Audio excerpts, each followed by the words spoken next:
अयोध्या धाम में आकर के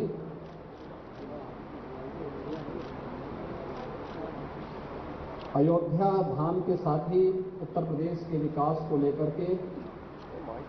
यहां पर अपनी महत्वपूर्ण बैठक को आयोजित की है। हम सब जानते हैं कि पहले से ही अयोध्या में केंद्र और राज्य दोनों डबल इंजन की सरकारों के सहयोग से कुल 178 परियोजनाओं की क्रियान्वयन की कार्रवाई चल रही है, जिस पर 30,500 करोड़ रुपए से अधिक की राशि यहां पर दोनों सरकारें मिलकर के अयोध्या धाम के समग्र विकास को आगे बढ़ा रही है। मंत्रिपरिषद ने आज जो अयोध्या धाम में महत्वपूर्ण निर्णय लिए, सबसे पहले हमारा पूरा मंत्रिपरिषद यहां पर आया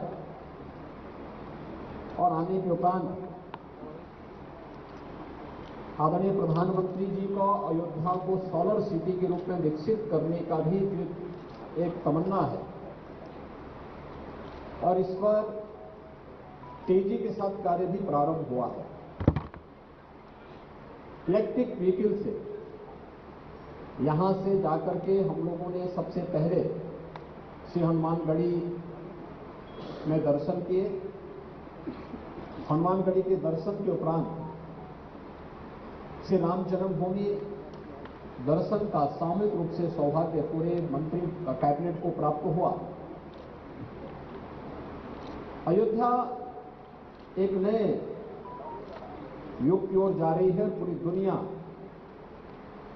आज अयोध्या की तरफ आकर्षित हो रही है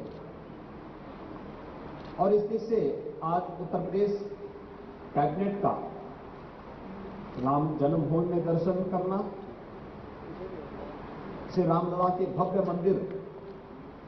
निर्माण के कार्यों को वहां नजदीक से अवलोकन करना और उसके उपरांत श्री राम संग्रहालय में उत्तर प्रदेश कैबिनेट की बैठक प्रारंभ हुई।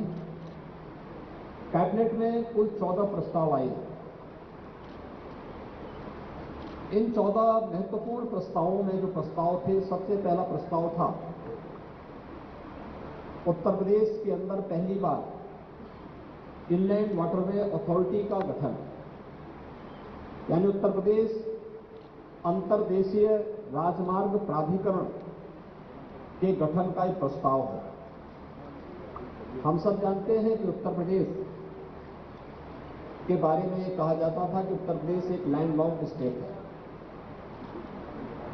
दुनिया के अंदर भी और देश के अंदर भी उन देशों ने प्रगति की जिनके पास जितना बेहतर जलमार्ग है।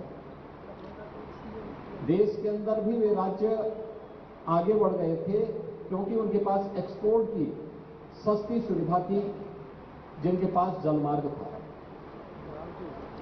हम सब आभारी हैं प्रधानमंत्री मोदी जी के कि उन्होंने देश का पहला इनलैंड वाटरवे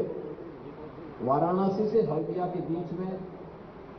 प्रारंभ किया और आज सफलतापूर्वक संचालित हो रहा है। पिछली बार हम लोगों ने देखा था कि 13 जनवरी को दुनिया का सबसे लंबा क्रूज वाराणसी से डिब्रूगढ़ के बीच में भी प्रधानमंत्री जी ने फ्लैग ऑफ किया था।